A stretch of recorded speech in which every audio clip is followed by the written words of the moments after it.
Let's delve into the philosophy of Arthur Schopenhauer, a thinker who dared to address these profound questions. The will. He posited this will as the fundamental force driving existence, the engine behind our every thought, every action. Imagine the world and all its inhabitants, including us humans, as expressions of a single, underlying will.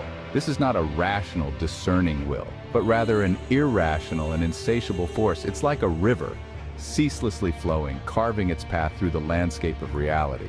This will, according to Schopenhauer, manifests itself in various forms, from the natural world to human desires and actions. It propels us forward, yet is blind to where it leads us. This will, according to Schopenhauer, is a blind, irrational, and insatiable force that manifests in various forms. So how does this will lead to suffering, you may ask? Well, according to Schopenhauer, the will is a primal, insatiable force. It is the engine driving our existence, the fuel for our every action. It's a ceaseless craving, an endless thirst that can never be fully quenched. You see, Schopenhauer believes that the will is always wanting, always striving. It's this constant state of desiring that leads to perpetual dissatisfaction and suffering. Whether it's the pursuit of wealth, power, love, knowledge, or even simple comforts, we are always in a state of wanting more. This relentless pursuit, this insatiable hunger, is a recipe for a life filled with dissatisfaction and suffering. Now you might argue, but what about pleasure? Doesn't pleasure bring happiness? For Schopenhauer, pleasure is a tricky concept. He sees it as merely the temporary cessation of pain. Imagine you're in a desert, dying of thirst. The moment you find water and drink, you experience an immense sense of relief. But is this pleasure? Or is it simply the temporary absence of the pain of thirst? According to Schopenhauer, pleasure is simply a brief respite from suffering.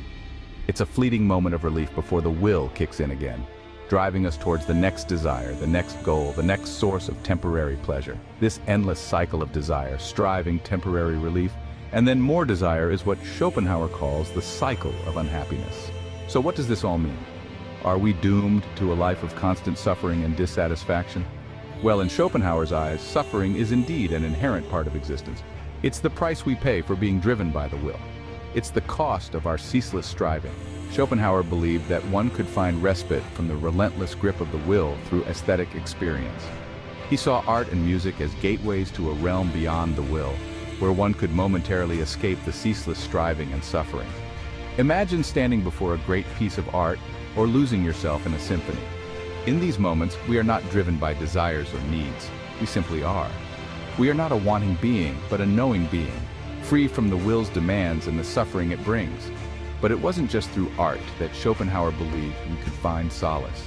Ethical behavior and compassion, he argued, could also provide an escape from the will.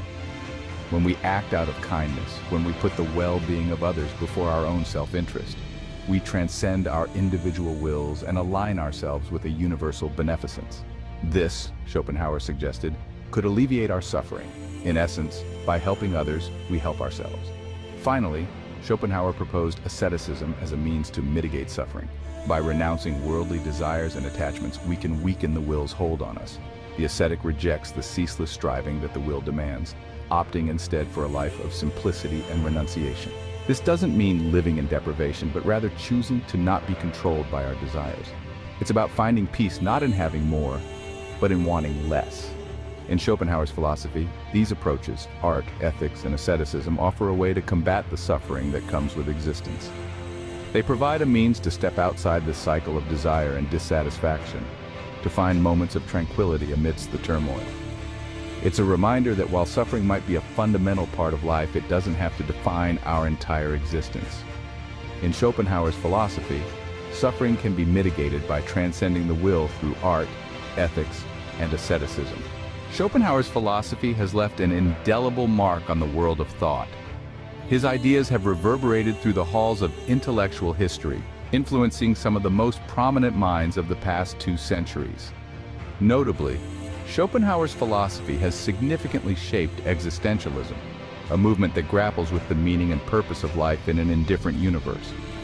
His relentless focus on the irrational will and the inherent suffering it brings has provided existentialists with a fertile ground for exploring the solitary individual's struggle in an uncaring world. His influence extends to Freudian psychology as well. Sigmund Freud, the father of psychoanalysis, drew heavily from Schopenhauer's concept of the will. Freud's notion of the unconscious, a realm of desires, fears, and memories, hidden from our conscious mind yet influencing our behavior, resonates strongly with Schopenhauer's irrational will. Freud's idea of the pleasure principle, the instinctual seeking of pleasure and avoidance of pain, also bears Schopenhauer's imprint. Moreover, Schopenhauer's philosophy had a profound impact on Nietzsche.